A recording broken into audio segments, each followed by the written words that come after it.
Shalom, Bapak Ibu, Saudaraku yang Tuhan Yesus kasihi. Senang bisa berjumpa lagi di dalam link YouTube Fani Paendong TV. Hari ini sebelum kita bersama-sama kembali membaca firman Tuhan dan belajar firman Tuhan, saya mengajak kita bersama-sama tundukkan kepala, kita berdoa. Tuhan Yesus yang baik, terima kasih buat hari ini kembali kami bisa datang beribadah dan belajar daripada firman Tuhan. Kiranya firman-Mu boleh menuntun hidup kami menjadi lebih baik dan menguatkan kami dalam masa-masa yang sulit ini untuk tetap percaya dan berharap hanya kepada Tuhan kami Yesus Kristus yang sudah menolong bahkan menyelamatkan jiwa kami. Berfirmanlah bagi kami, pimpinlah pemberitaan firman-Mu ini dari awal hingga pada akhirnya. Dalam nama Tuhan Yesus Kristus. Haleluya. Amin. Bapak Ibu Saudaraku yang Tuhan Yesus kasihi, hari ini kita akan bersama-sama kembali belajar dan diberkati oleh firman Tuhan. Judul firman Tuhan hari ini adalah Hidupku bagi Kristus. Saya percaya kita pernah mendengar sebuah pepatah mengatakan banyak jalan menuju Roma.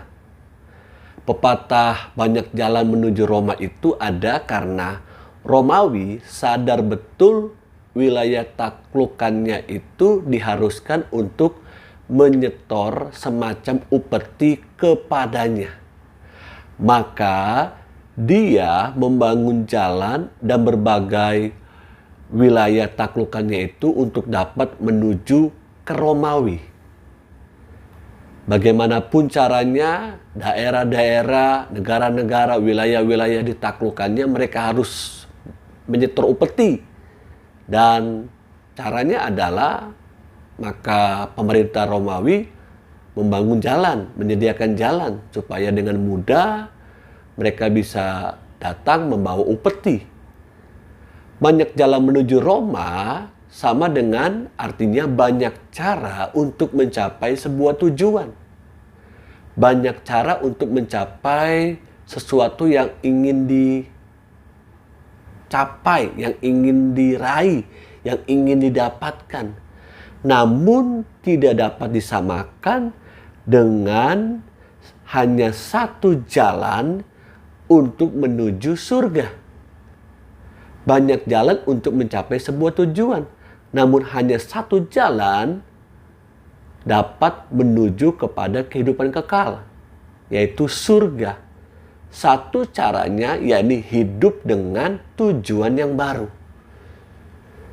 Hidup dengan tujuan yang baru. Setiap kita pasti punya tujuan. Setiap kita pasti punya target, punya sasaran. Kita melihat dari sebuah cerita kehidupan seseorang yang dapat menjadi contoh bahkan teladan buat kita di dalam surat Filipi pasal 3 ayat 1 sampai dengan 16. Filipi pasal 3 ayat 1 sampai dengan 16. Namun ayat-ayat ini Bapak Ibu Saudaraku kita tidak akan membaca secara keseluruhannya. Kiranya Bapak Ibu Saudara bisa membacanya lebih detail, lebih terperinci. Perikopnya dikatakan di situ tentang kebenaran sejati. Tanda orang yang ingin hidup dengan tujuan yang baru, ya, ciri daripada orang yang ingin hidup dengan tujuan yang baru, tentunya tujuan seperti yang Kristus inginkan, yang Yesus inginkan adalah yang pertama, dia tidak akan hidup di dalam masa lalunya. Orang yang memiliki tujuan yang baru di dalam Kristus, dia tidak akan hidup berlama-lama di dalam masa lalunya. Dalam Filipi pasal 3 ayat 7 katakan, tetapi apa yang dahulu merupakan keuntungan bagiku, sekarang kuanggap rugi karena Kristus. Di dalam terjemahan firman Allah yang hidup, ayat tersebut dituliskan, tetapi semua yang dahulu saya junjung tinggi, sekarang sudah saya buang, supaya dapat mempercayakan diri dan berharap hanya kepada Kristus saja. Kita tahu bahwa ayat ini bicara tentang kehidupan Rasul Paulus. Rasul Paulus mengatakan, segala sesuatu kuanggap rugi karena Kristus. Jadi apa yang merupakan keuntungan bagiku dulu ternyata itu sampah. Ternyata itu tidak berkenan di hadapan Tuhan. Di dalam 2 Petrus pasal 2 ayat 19b katakan, sedangkan mereka sendiri diperbudak oleh kebiasaan-kebiasaan yang merusak manusia. Sebab kalau orang dikalahkan oleh sesuatu, maka ia hamba dari yang mengalahkannya. Ini dalam versi bahasa Indonesia sehari-hari. Kebiasaan-kebiasaan kita yang lalu, kebiasaan-kebiasaan kita pada masa lampau, banyak kali membuat kita jauh daripada Tuhan. Tentunya ada kebiasaan-kebiasaan, ada pengalaman-pengalaman masa lalu kita yang baik juga. Namun ada begitu banyak pengalaman-pengalaman masa lalu kita yang sangat tidak baik di hadapan Tuhan. Dan ini menjadi sebuah habit, menjadi sebuah kebiasaan. Nah, dalam 2 Petrus ini mengatakan bahwa sedang mereka sendiri diperbudak oleh kebiasaan-kebiasaan yang merusak manusia. Sebab kalau orang dikalahkan oleh sesuatu, maka ia hamba dari yang mengalahkannya itu. Jadi kalau kita memberi diri kita dengan terikat akan kebiasaan-kebiasaan masa lampau kita yang lama, yang jahat, yang ada dalam kegelapan, maka kita adalah hamba daripada masa lalu kita yang tidak baik itu. Nah, di dalam 2 Petrus 2 ayat 19 bagian B, saya kutip ada sebuah terjemahan dalam bahasa Inggris mengatakan, for you are a slave to whatever control you. Sebab kamu adalah budak dari apapun yang mengontrol kamu.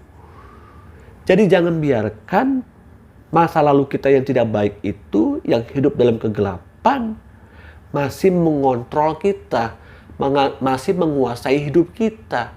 Kita masih menyimpan akar pahit, masih menyimpan kekecewaan, usaha kita yang gagal, hubungan kita yang tidak baik antara suami dengan istri, orang tua dengan anak, masa lalu yang kelam, yang hidup dalam kegelapan. Jangan biarkan itu mengontrol kita dan kita menjadi budak daripada pengalaman-pengalaman masa lalu kita yang gelap tadi. Orang yang hidup dengan tujuan yang baru, dia tidak akan hidup berlama-lama di dalam masa lalunya. Ini bagian pertama. Bagian yang kedua, cirinya adalah, tandanya adalah meninggalkan masa lalunya karena Kristus. Filipi 3 ayat 8 katakan, malahan segala sesuatu kuanggap rugi karena pengenalan akan Kristus Yesus Tuhanku lebih mulia daripada semuanya. Oleh karena dialah aku telah melepaskan semuanya itu dan menganggapnya sampah supaya aku memperoleh Kristus. Hari ini kita menjadi manusia baru. Menjadi manusia baru bukan karena dorongan seseorang. Bukan karena kemauan seseorang yang kita cintai. Kalau itu menjadi sebuah dasar, ketika orang yang kita cintai, ketika orang yang kita kasihi tidak lagi bersama dengan kita, maka bukan tidak mungkin kita akan kembali menjadi manusia yang lama. Karena ketika kita meninggalkan manusia lama kita meninggalkannya bukan karena Kristus. Makanya Paulus katakan di sini, oleh karena dialah, oleh karena Tuhanlah aku telah melepaskan semuanya itu, bukan karena manusia. Ingat baik-baik, bukan karena manusia. Jadi kalau kita bisa melepaskan pengampunan kepada orang yang sudah berbuat jahat sama kita, bukan karena manusia yang sudah menyuruh kita, bukan karena ada seorang hamba Tuhan yang sudah berfirman lalu menyuruh kita untuk melepaskan pengampunan. Tapi lakukanlah itu dengan satu dasar bahwa aku lepaskan karena Kristus. Amin. Karena Kristus yang membuat aku melakukan hal ini dan melepaskan segala kegelapan, segala dosa-dosaku. 1 Korintus 15 ayat 33 katakan, janganlah kamu sesat. Pergaulan yang buruk merusakkan kebiasaan yang baik.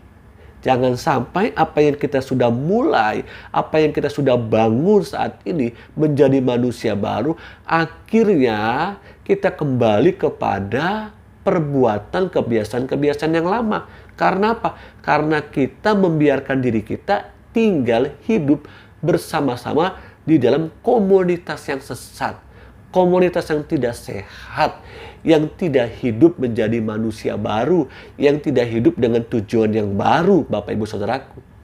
Karena kebiasaan itu menurut Wikipedia adalah suatu perilaku rutin yang dilakukan secara rutin dan cenderung terjadi secara tidak sadar, menjadi sebuah habit, menjadi sebuah gaya hidup. Bahkan seorang yang bernama William James katakan, seluruh hidup kita adalah sekumpulan kebiasaan. Menurut Duke University tahun 2006, 40% tindakan yang dilakukan seseorang bukanlah sebuah keputusan sungguhan, tapi merupakan sebuah kebiasaan. Makanya hari-hari ini kebiasaan apa yang kita bangun supaya kita sungguh-sungguh meninggalkan kebiasaan-kebiasaan kita yang lama untuk Kristus.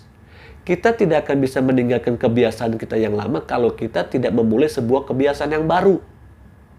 Mulailah sesuatu kebiasaan yang baru di dalam Tuhan. Maka kita akan mampu meninggalkan kebiasaan-kebiasaan kita yang lama.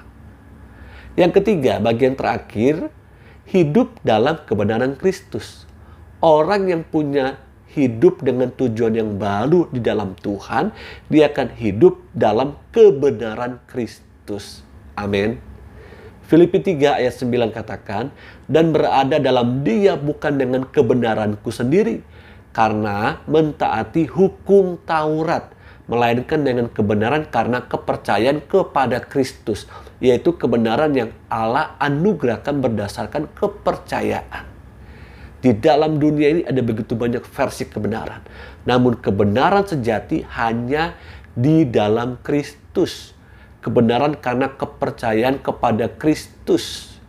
Masa depan Anda dan saya adalah buah dari kebiasaan-kebiasaan yang Anda dan saya telah lakukan. Sekali lagi dengar baik-baik. Masa depan Anda dan saya adalah buah dari kebiasaan-kebiasaan yang Anda dan saya telah lakukan. Karena itu, lewat firman Tuhan hari ini, hiduplah bagi Kristus. Mulailah kebiasaan-kebiasaan yang baru bersama dengan Kristus, dengan komunitas yang sehat, dengan saudara-saudara seiman, saling menasehati, saling menguatkan, sehingga hidup saya dan saudara sungguh-sungguh hidup bukan untuk diri sendiri, tapi hiduplah bagi Kristus. Memang seakan mudah untuk bisa dikatakan, namun sulit untuk bisa dilakukan.